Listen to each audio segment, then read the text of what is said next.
So I was going over my weekend slate. I was trying to figure out what videos I had, on the dock. And, I was leaning towards, Westbrook, or were we going to talk about the Lakers or Golden State's on the run? Was I going to lose my mind over what's going on in Miami? And sure enough, the NBA provides you with something to talk about. Ja Morant, okay, aka Wick. I'm not really sure what's going on with him and guys like Miles Bridges or Jackson Hayes, who get to the NBA and do all of they can to make it out of the league.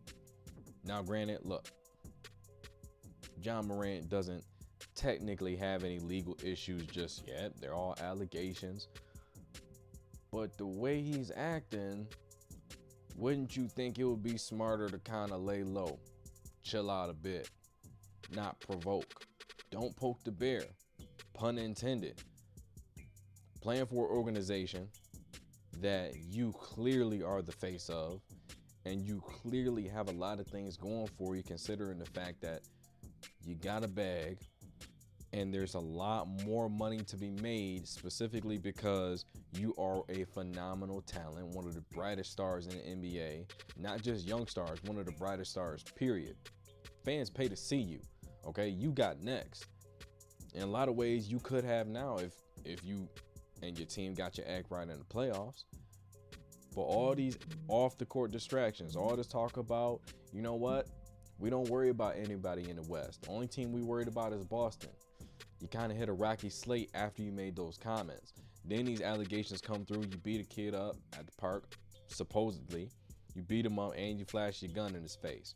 On top of the Indiana Pacers situation where somebody says they seen a gun or a red beam coming out of the window of your car, the vehicle that you were a passenger in. And you deny those, nothing is found out, and then all these other allegations pile up, and suddenly you find yourself on the sideline doing a gun waving celebration, again provoking. Then you're in the club last night. I don't even know a situation where you would be in the club and have the need to flash the gun on camera. That's not being smart, because guess what? Kyrie Irving got dropped from Nike. They said, you know what?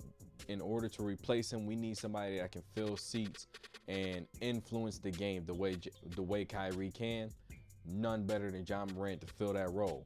As soon as you get the bag, you fumble it or attempt to fumble it at every single turn. We talk about fathers in the NBA, great dads, guys that are sitting at the sideline of their games. Karl Anthony Towns, his father, and Ja Morant's dad were sitting courtside in the playoffs. LeVar Ball, he was really one of the guys that really started this whole wave of, speaking for African-American fathers, being very much involved in their basketball playing son's life, okay? Really started that trend the past couple years. I don't want to say started, but I'm saying it became more prominent because obviously LeVar is one of the more outspoken fathers that we've ever seen in the history of the NBA. So the fact that his dad is consistently present, consistently around, and he sees things kind of unraveling, I can't possibly imagine a situation where he wouldn't step in and say something to try to get Ja's head back on track, try to get his mind right, get him back focused on the bag. Because guess what? It's not just Ja that he has to worry about. He also has children. He also was able to purchase a house for his family. If I'm not mistaken, they are neighbors, okay?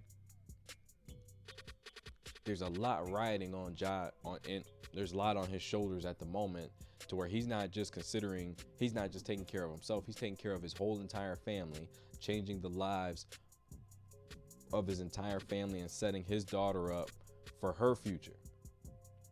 This is something that GMs, coaches, owners, they look at and say, you know what, is he really worth it? None of these things were part of the discussion up until last season or the year before that. None of these things were being brought up. Ja Morant was clean all the way through college, all the way through his first year, and suddenly there was this mentality like he had to pretend that he was, about a gang lifestyle that he wasn't really about.